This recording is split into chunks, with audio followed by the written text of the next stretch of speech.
Okay. Okay. Okay, welcome to another Catholic Academy webinar. I'm here with Greg Erlandson. And Greg, thank you very much for being with us. Greg is the new head of Catholic News Service. And we're welcome here to talk about the future directions for Catholic News Service. And he's also very interested in any sort of input or suggestions or questions that we might have. So Greg is going to speak for a little while, and then we're going to throw it up to questions, throw it out to questions, and so you can submit those through the chat function that you have at the bottom of the Zoom screen. So Greg, thank you so much for being with us. It's an honor, Brian. I'm glad to be here. I come here more out of ignorance than anything else. I'm just, I think I've finished my 8th week as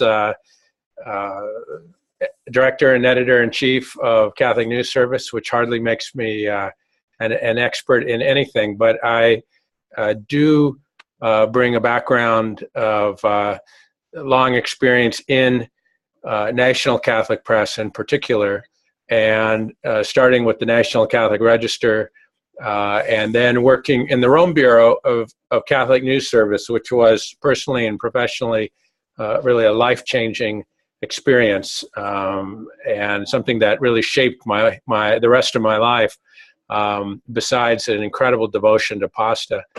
But and then from Catholic News Service, I was recruited to become editor of our Sunday Visitor in Huntington, Indiana, which was, I'd never lived in the Midwest, had no idea where Huntington was, and told my wife, oh, we'll be there 3 to 5 years, and that was 27 years ago. And was a terrific experience not just as an editor, but then as editor-in-chief and then as president, learning about publishing, book publishing, curriculum, and of course the whole digital era that descended upon us. And so that's all the context that I'm bringing to Catholic News Service. And so in some ways it feels like coming home. There's people that I'm working with now that I worked with back when I was in the Rome Bureau. But at the same time, our media landscape has just completely been transformed. And that's what I want to talk about a little bit. About a year and a half ago, I was invited, well, actually 2 years ago, I was invited to become a member of the Vatican Media Committee. And what this was, it was a selection of 6 quote-unquote international experts and a few members of Vatican communications to look at reorganizing the Vatican media at the request of the C9, Council of Cardinals. And so we had a series of meetings in Rome, which were both invigorating and illuminating, and has really stayed with me. And we were tasked with dealing with 3 specific issues. One was looking at new media, what was happening there and its impact on how the Vatican was communicating. The second, this is my word, not theirs, were the silos of the Vatican information apparatus. They talked about collaboration, but really what we were talking about is a field of silos that people were not interacting with each other, which meant there was all sorts of duplication of services and such. And then, obviously, which follows from that is limited resources and growing demands. So our committee met for several months. We gave a series of recommendations to the Council and to the Holy Father, which were adopted or accepted.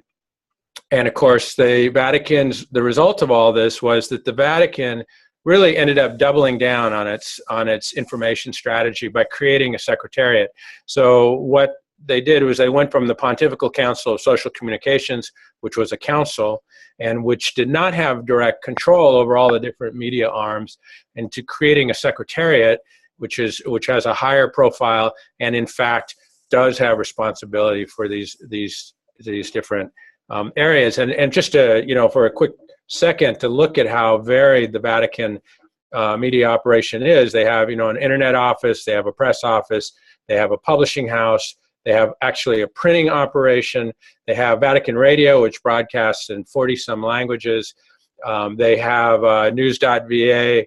They have L'Osservatore Romano, which is both a daily paper and then does weekly papers as well. And I'm sure I'm forgetting something else. Television, Vatican Television. And in fact, the head of Vatican Television became Monsignor Vigano, then became head of the Secretariat.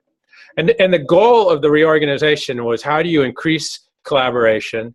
How do they multiply their reach? How do they synchronize their messaging? And then how do they increase efficiency? And I think that those are what we're all struggling with, actually. And certainly I see that in my role now with CNS, which is Catholic News Service, but almost by definition is in a collaborative role with the clients that it serves. But we're all challenged with this idea of how do we work more effectively together?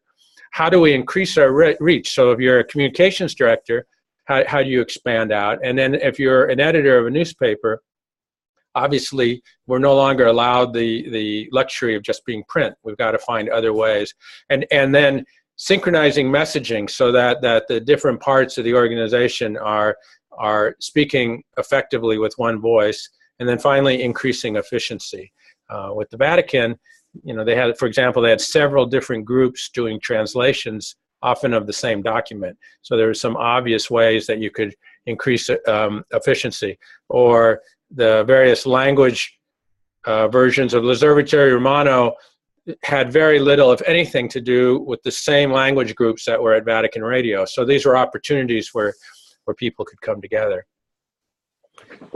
When I look at Catholic News Service, what strikes me is that CNS traditionally, from its founding, has played a vital role in the ecology of Catholic news and information. We don't, obviously we're not the only voice, but because of our national and international reach, and because of how we can supplement what people are doing in their local dioceses or local parishes or local regions, we're an intricate part of that ecology.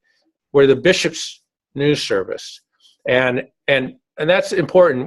We communicate with a certain trusted authority, and we're viewed as trustworthy, not only nationally but internationally. We have a lot of interactions with the news agencies and with organizations from other parts of the world. We're part of the information infrastructure of the diocesan press, and hopefully of the communications offices, which is something that I would like to talk about later in this conversation. And increasingly, we're playing a role in diocesan digital efforts. We're providing information that may be too costly or too difficult to obtain on their own. So we have various functions that are meant to supplement whatever news gathering is going on at the local level.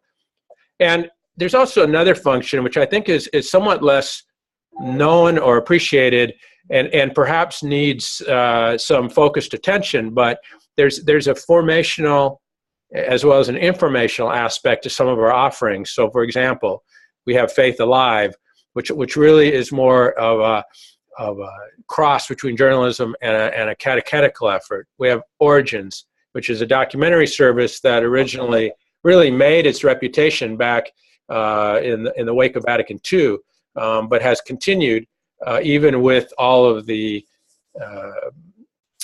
online resources that are available. We do advertising kits, so we'll do a thematic kit, for example, on weddings or something, which become opportunities either online or in print for advertising and for supplemental materials. Of course, our photography area is well known, but we're also doing videos and trying to increase our video reach.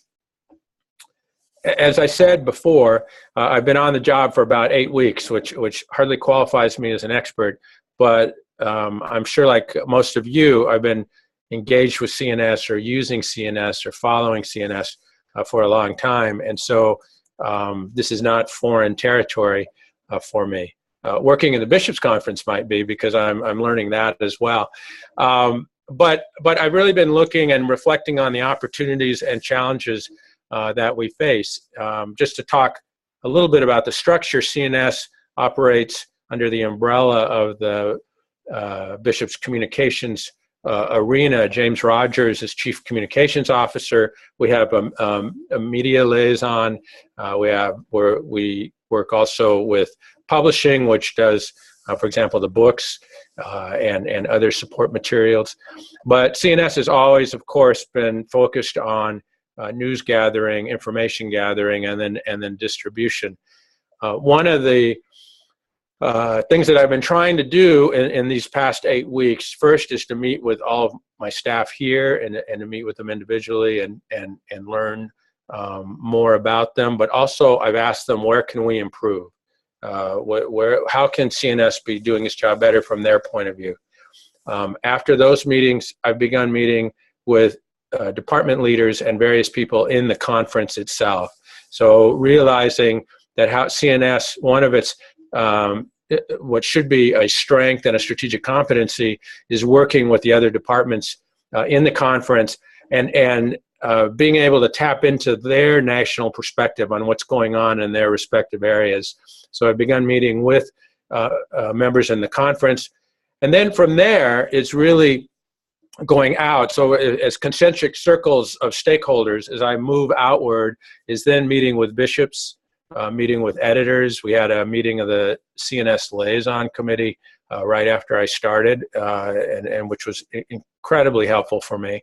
And then a meeting with bishops, and then meeting with communications officials. So most recently, I've been trying to set up meetings with communications directors to see how can CNS serve them better. How can we meet their needs? And as I said, that's something I'm hoping we could have a conversation about. So let me tell you a little bit about just CNS. I think one is that the people here are phenomenally hardworking, and they bring a lot of experience to the job. Two people that I worked with just about 30 years ago, Barb Fraze and Julie Asher, both are here. Both have risen up in the ranks. Barb is international desk editor. Julie is national desk editor. Jim Lackey is here. Edmund Brosman, Mary Esslinger. And there's a wealth of experience here. So these are folks who get the nuances and the complexity of covering the Catholic Church and all the related subjects. Now, they have been stretched. I mean, like all of our client papers, or most of our client papers, we're trying to do more with less. And so we have been trying to find new ways to be efficient. I'd say that it's a safe critique that we have not maximized our use of technology. I think there's a lot of ways that we can improve there, but we're trying to find ways to be more effective. And at the same time, it isn't just a matter of working harder, because I have folks who are really working hard here and really trying to do a lot, but we have to find new ways to serve. We have to figure out how we're serving our digital-only clients, how we're serving our print newspaper clients. Our print clients are weeklies, they're bi-weeklies, there's monthlies, there's even quarterlies. So how do we serve those clients as well? And then how do we serve the diocesan website, the parish website? What kinds of channels and platforms can we be adopting, or services that we could be providing that could be helping folks more? In looking at CNS, I'd say if we look at our strengths, one of them is obviously our Rome Bureau. We have a very experienced journalist there. We have a long history. When I worked in the Rome Bureau in the 1980s, I used to love going back into their files and reading the reports that were, hand typed out from Vatican II. So they have these great resources that really, I mean, we had the whole history of the Church of the last half century there, and that was a great asset. The Rome Bureau is comprised of 6 people. So we have 3 journalists. The bureau chief is Cindy Wooden, who actually replaced me when I came back to the United States. So she's been there for a good 27, 28 years, and is very experienced and was appointed by my predecessor as bureau chief. We have 2 other reporters. working with her. And then what's really changed from once upon a time is that we now have a photographer, Paul Herring, and we have a videographer, Robert Duncan, and we have an admin as well as that. So I worked back in the day when there was Gus Bono and John Thavis. Now we've expanded, and we've expanded primarily in the visual arena. So trying to provide the photographs and the video services that people are looking for. In terms of our national and the international, we obviously often are working collaboratively with either diocesan editors and diocesan staff, or with Catholic writers, stringers from around the world. So a lot of what Catholic News Service is about is building those kind of bridges and connections. You know, our international desk, Barb Fraze, has a wealth of contacts around the world, but we're always looking to improve that. Right now, we'd love to have, for example, a really reliable writer, a good English writer in Nigeria. That would be very helpful for us. But we've got Asia is an area that we are working on. Sometimes we're good, and then someone will go back to the States, and then we have to find somebody else. But we've really been looking there. And then Julie Asher works with many diocesan editors, trying to find folks who can send stories to us that we therefore can share with everybody else. She also will send out editor advisories or editor notices looking for input. For example, recently we were looking for people to tell us about what they're doing to end the Holy Year of Mercy. What were different groups doing out there? I think this idea of sharing stories and of Catholic News Service playing this kind of intermediary function is something that will be really important going down the road. And looking at how we're handling various topics in various parts of the country. We are, after all, trying to, even though we're based in Washington, trying to serve national audience. So how, for example, we're dealing with immigration, how we're dealing with drugs. You know, right now, more than 20% of the United States now lives in areas where marijuana is either legal, completely legal as a recreational drug, or legal in terms of you know, so-called medicinal use. So we have 1/5 of the country right now is dealing with that, and the church is, I think, trying to grapple with how do they address it both pastorally and in terms of teaching. Physician-assisted suicide, Colorado just voted for physician-assisted suicide. Washington, D.C.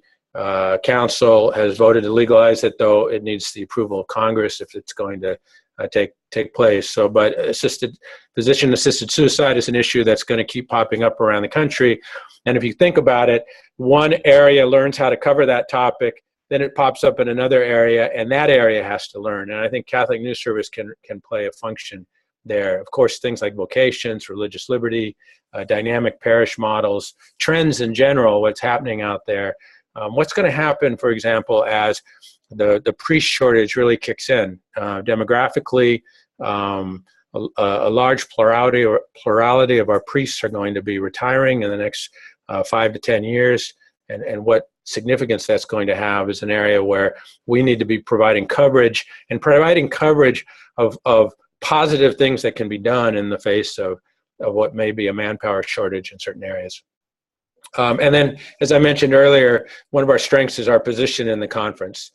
We can work with the staff here, and we can go to them and ask for contacts and people to do stories on in other parts of the world. We did that recently, for example, with a series of articles on vocations for Vocations Week. To be honest, like everybody, we're dealing with financial challenges. We're dealing with journalistic challenges. The revenue is always a challenge for publications. We as circulation shrink, we have to grapple with that just as everybody else does. But we have other challenges as well. The changing media landscape is really, I think, important. We have more closures of diocesan publications, or the shrinkage. So you have a weekly goes to a biweekly goes to a monthly. Sometimes they disappear at that point. Sometimes it becomes a web-only effort. There's lots of different reasons for this, but that's an issue that's really changing our landscape as we try to interact with those who are publishing at the diocesan level. Competition is real also. We've seen certainly the rise of Catholic News Agency. Started out as Aci Prensa. They've invested a lot of resources. They've been acquired not long ago by EWTN, which has also been able to give them resources. And CNA is making, obviously a very credible foray into Catholic news agency work. But there's also, all of us are dealing with the expanding blogs and expanding alternative news sources. And I think that's really what's affecting both mainstream media and Catholic media, is that we have all these alternative information sources now. We're not the only game in town, in other words, and how we grapple with that, and sometimes the unintended consequences of that are significant. And I'm sure that everyone listening has their own examples of that. We are in many ways living in a Wild West right now of often unvetted sources of information that may sound like they speak with authority, but in fact they actually don't. And I think sometimes that takes almost a destructive turn, particularly when we start. Some of these organizations can attack other people, but in any case, you do have all these alternate streams of information. This is our reality. It's the reality that the bishops have to operate in. It's the reality that every editor and communications director has to function in as well.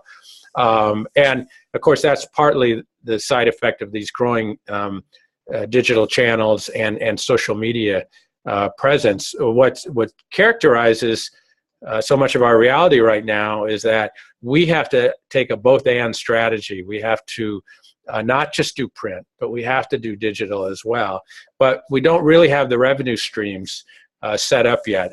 So if you're just a voluntary organization, you're working out of your bedroom doing that with low overhead, that's one thing. But if you're a church media presence, you're trying to not only continue to do print, which reaches a certain audience, and an audience that's not going away right now, and then at the same time you're trying to develop new ways of reaching people through Facebook, through Twitter, through Instagram, through Snapchat, and the variety of channels keeps growing, but you have to say that the revenue is not pouring in.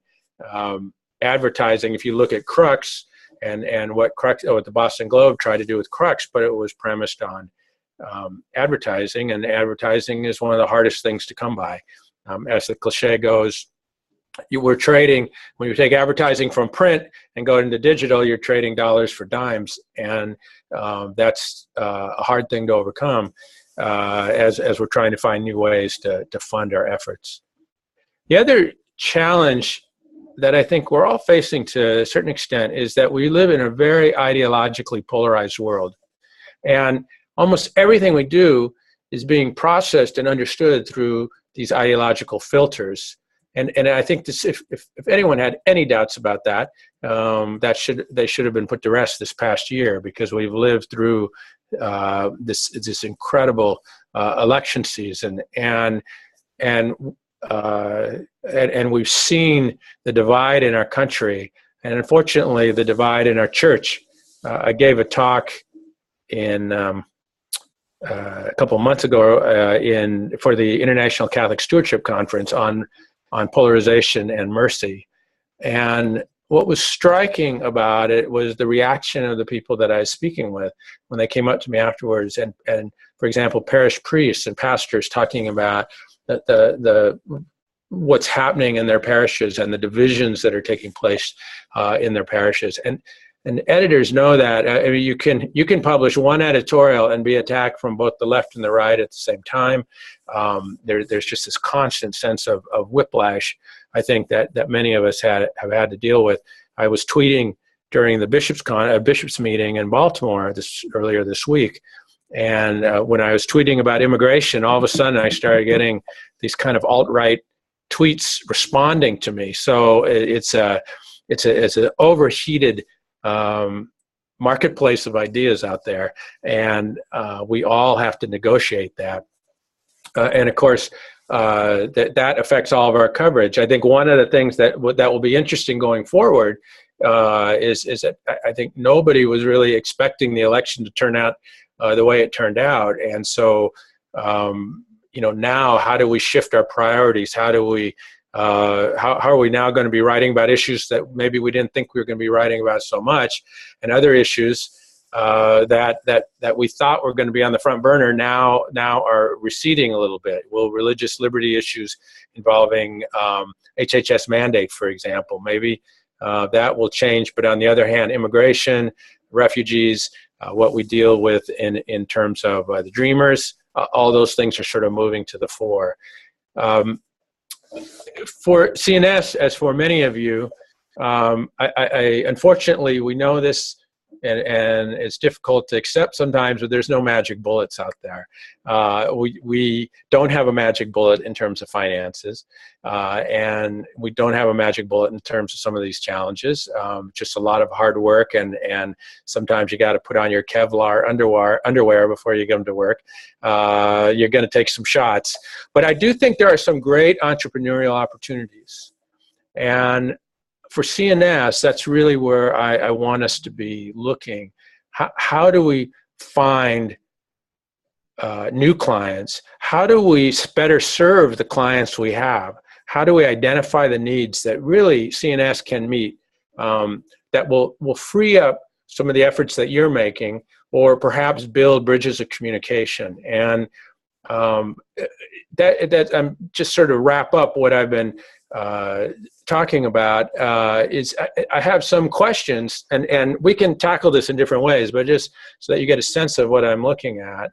How can we serve dioceses better?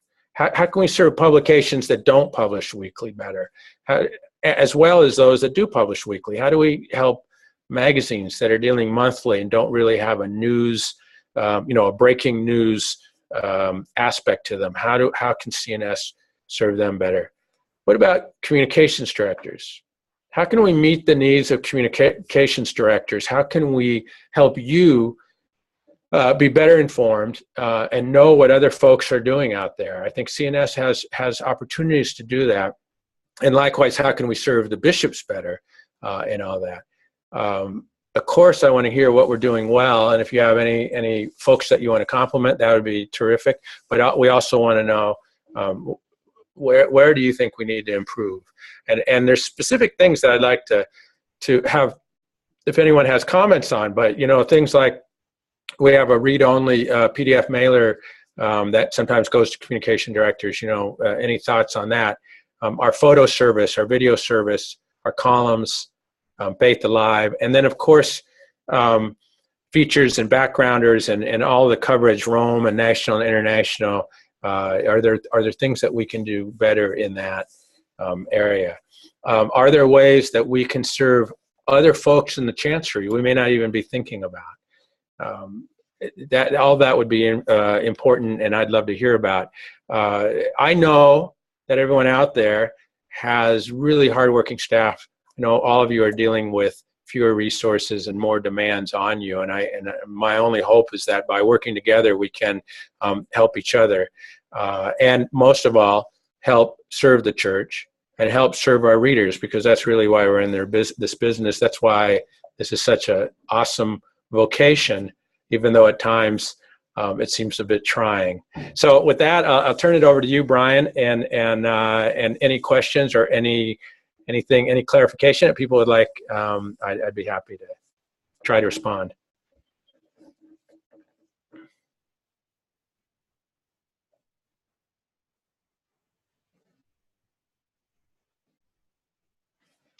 Hey, Greg?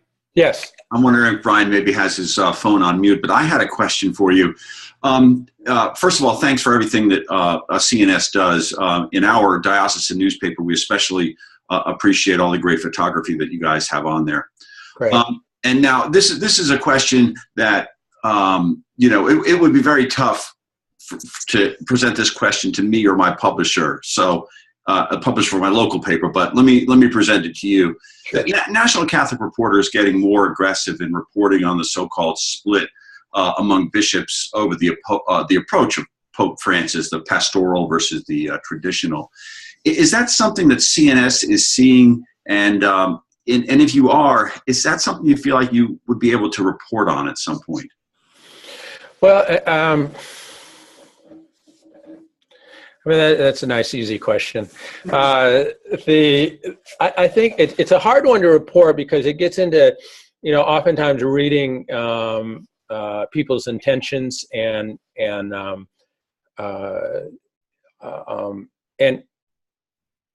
ascribing motives to those, to what they're doing. I think, we obviously are part of the Bishops' Conference. We certainly don't want to focus on those differences, but there are, as we saw during the bishops' meeting, there are a variety of concerns, and I think what often happens is it becomes areas of emphasis. There's, you have folks that are very obviously very concerned about religious liberty, and then you have issues of something like immigration.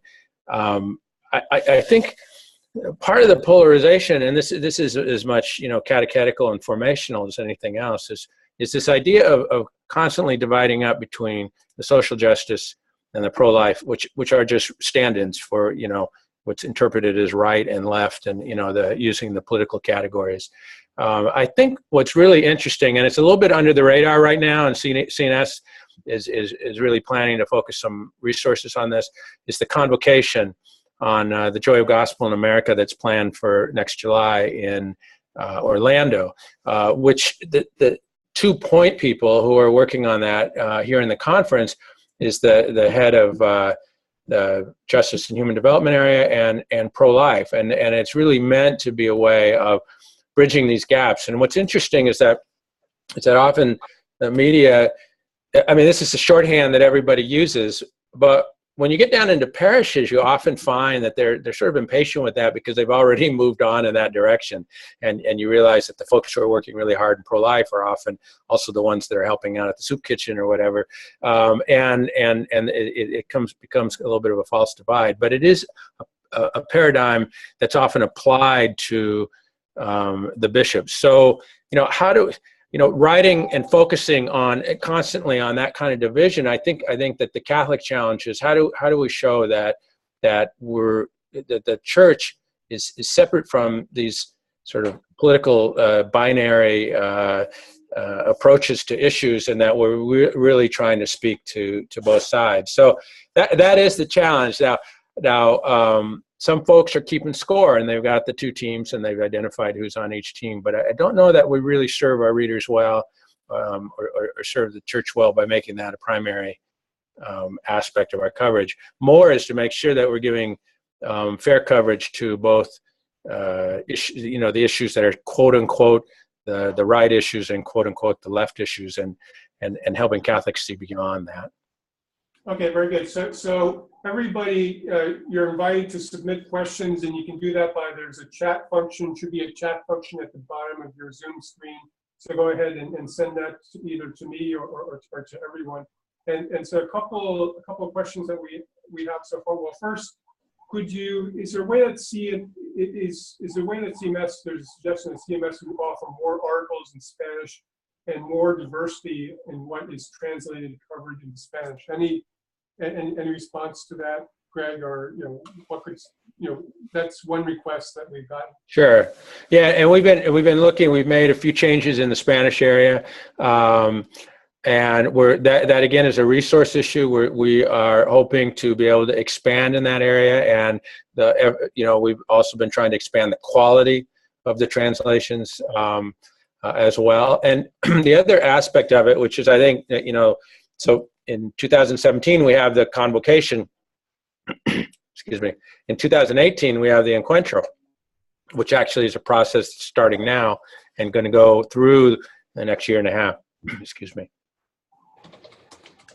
And I think one of the points there is that not only do we want to provide more articles in Spanish, but also realizing that our Hispanic audience is also is rapidly becoming English speaking, and in fact, when you get to second and third generation, you're seeing that sometimes Spanish isn't even a language that they're necessarily operating in, but there is that Hispanic growth in the church. Right now, 40% of the church is Latino. 60% of all Catholic young people under the age of 18 are Hispanic. 70% of all children under the age of 18 in LA and in Houston are Hispanic. So this is the future of the church, which the bishops actually talked about during their meeting.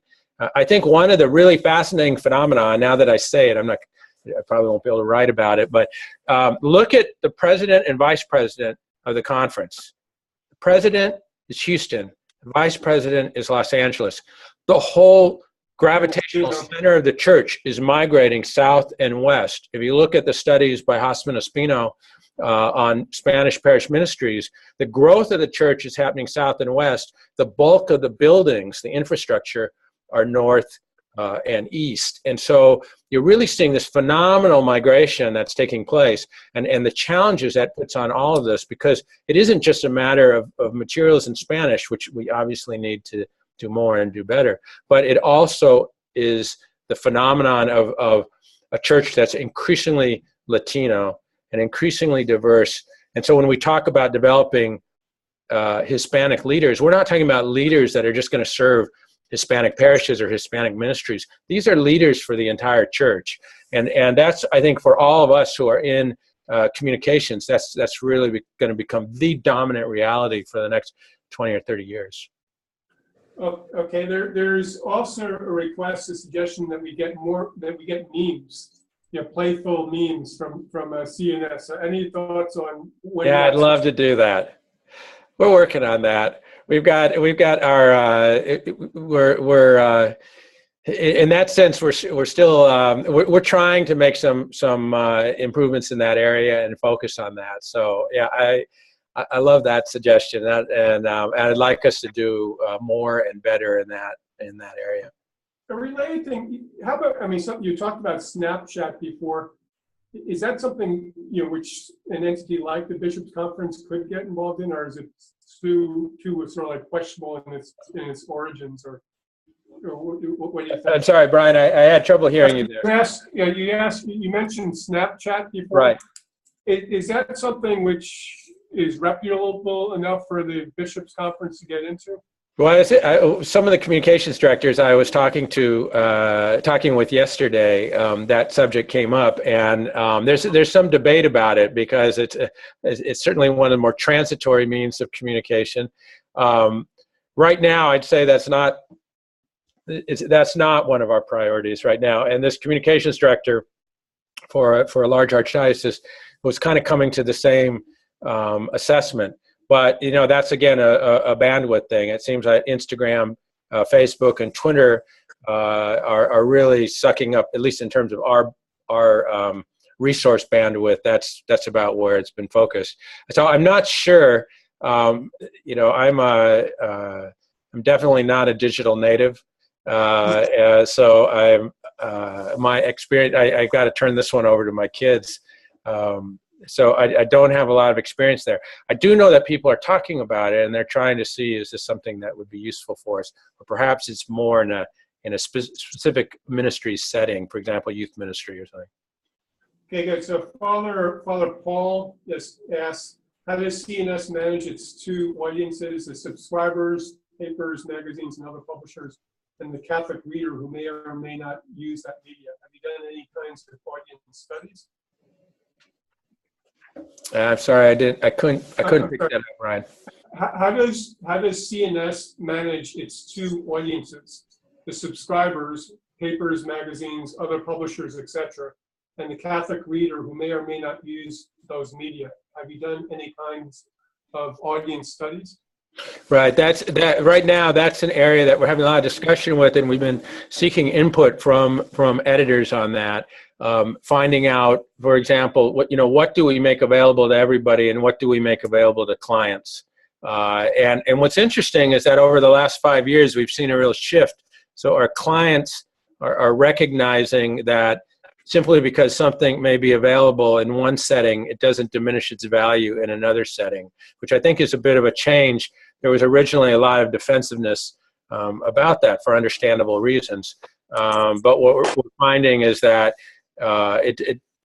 we're not robbing Peter to pay Paul in that sense. I'd love to hear other people's reactions to that. You know, for example, if a diocesan website is using some CNS copy, does the diocesan editor feel like, oh, well, then they can't use it or not? My impression from talking with people is that tension really isn't there as much now, and people recognize that you can serve up the information in print and online, and you're still finding and expanding your readership. Can you talk a little bit about the editor structure? Let's say there's a Catholic organization that wants us to submit a story idea to the CNS. Who are the different editors in charge of which domains, and what's the best way to approach with the story idea? Yeah, I mean, the best way to go about is to the national desk, Julie Asher, national editor, and I think there's usually daily they put over an advisory that says how you can do that, and then the international desk, Barb Fraze, and that's the best way is to contact them with stories, email them, or send them information. We are, we have the our email is all first initial last name at catholicnews.com, and so you could say jasher@catholicnews.com. The problem sometimes is that because of the flood of emails, there can be a delay in getting back to people, and we're trying to come up with some ways that we might be able to help address that. So we want to be as responsive as possible, but again, there's a lot coming in. But we do look forward to those kind of stories, and what I'm encouraging the editors to do is also send out queries so we can let you know what's coming, and actively seek contributions from people so that it helps us get outside of the Washington bubble too, which is really important. Okay, good. So there's a question coming from, can you hear me? Okay. Yeah. There's a comment from Rayanne Bennett for the Monitor in Trenton, and she says that you have excellent people in your news division, but she had a question about the columnist selections over the past few years. She says they're just not well done. We would love to see enhancement there.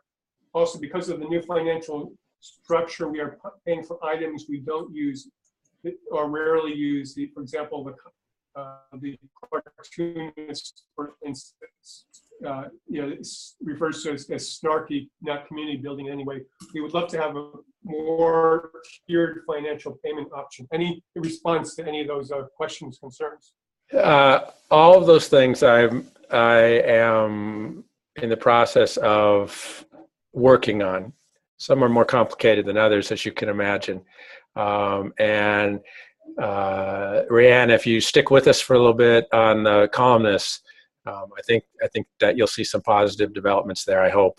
I think there is. We have folks who have been great, and they've done great contributions for many years. But of course, we're always looking for new ways to address issues and new issues that need to be addressed. So I hope is appropriately vague right now, but stick with us, stay tuned.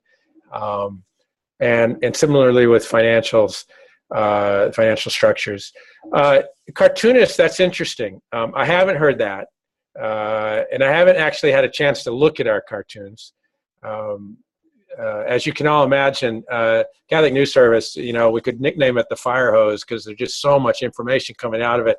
So between meetings and trying to keep up with all that, I'm pretty busy, but I will certainly be looking at the cartoonists. And, and again, because we're a wire service, we can offer different options. So some people out there may be enjoying snarky and some people maybe not. And we'll see what we can do. Rayanne says thank you. And let's see, how about, we have the Year of Mercy drawing to a close now.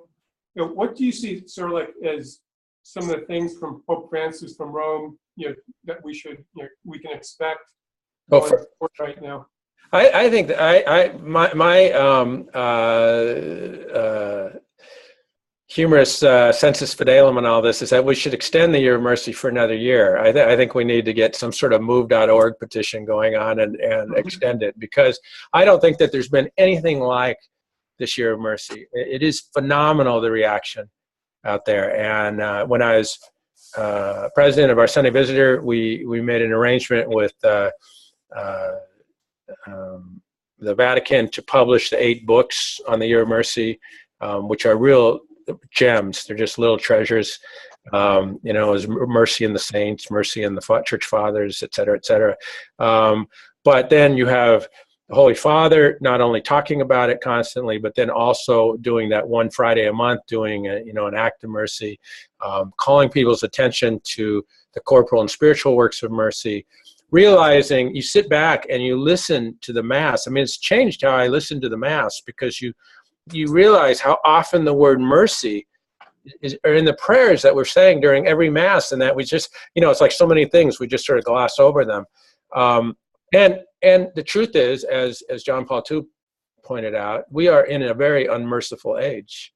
We are in a vengeful and harsh dog-eat-dog world, unfortunately. And I think the reason that people have resonated so much with the Year of Mercy is because of that. So to be honest, we are looking for how dioceses are planning to end the Year of Mercy. But I have to say, my real wish is that it would continue. And I hope we do carry the spirit going forward, because I think it's transformative. And that whole idea, the nature of, or the essence, I think, of what Pope Francis is teaching us is that we cannot be merciful until we understand God's mercy for us, until we recognize how we are the beneficiary of God's mercy. And then at that point, we can extend mercy to others. And I think otherwise we're just like the Pharisees sitting in the front of the temple. But I think when we know that we have been treated with mercy, then we can go out with mercy to others. And I just think it was unbelievable Holy Year, and I'm so glad that I was able to be in it. So I don't know if that answers it, Brian, but obviously I'm very passionate about this. Speaking of mercy, we also had a very hard-fought political campaign, election season that we just got over. We have a new president coming in. How's the new administration? Any thought about what impact all that's going to have on Catholic editors and communications folks? I wish I do. What was interesting at the bishops' conference, at the meeting in Baltimore, was that obviously everyone's trying to process this right now. And, what does it mean? And if you're following the media coverage, I mean, it's all over the place. I think we need patience right now to see what's going to happen.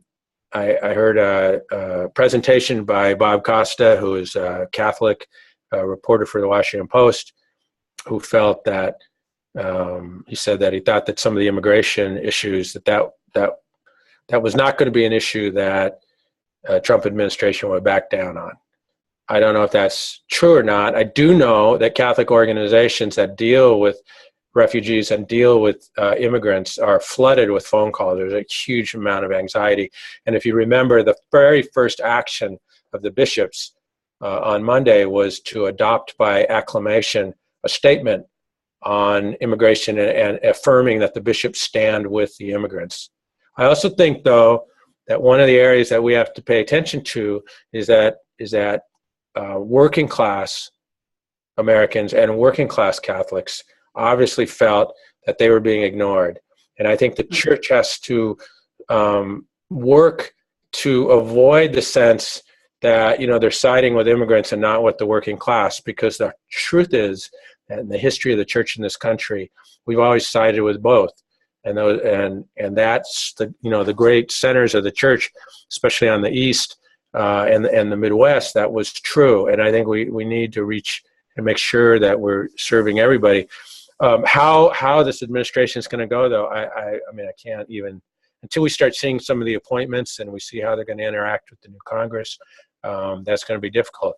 I do say we all got to be on our toes, though. I mean, there's going to be the number of issues that Catholics care about are not going to go away. Yeah.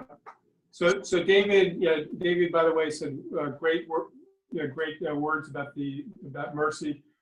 From Arlen Fay, we had some.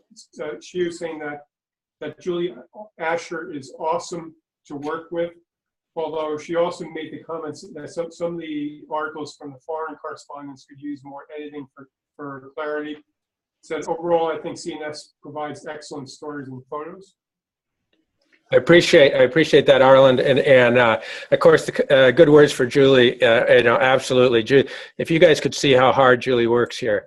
I mean, we got a lot of hard workers, but Julie is she's terrific and terrifically dedicated, and that's probably true. I can't comment on just in general in terms of the foreign correspondents, but depending on their backgrounds and where they're coming from, Barb Fraze does an awesome job trying to fill in the gaps and flesh out the stories.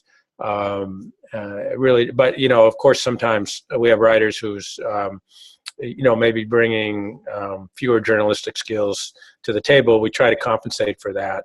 One of the things that despite all the new media, I mean, if anything, what new media is reminding us is how important editors are.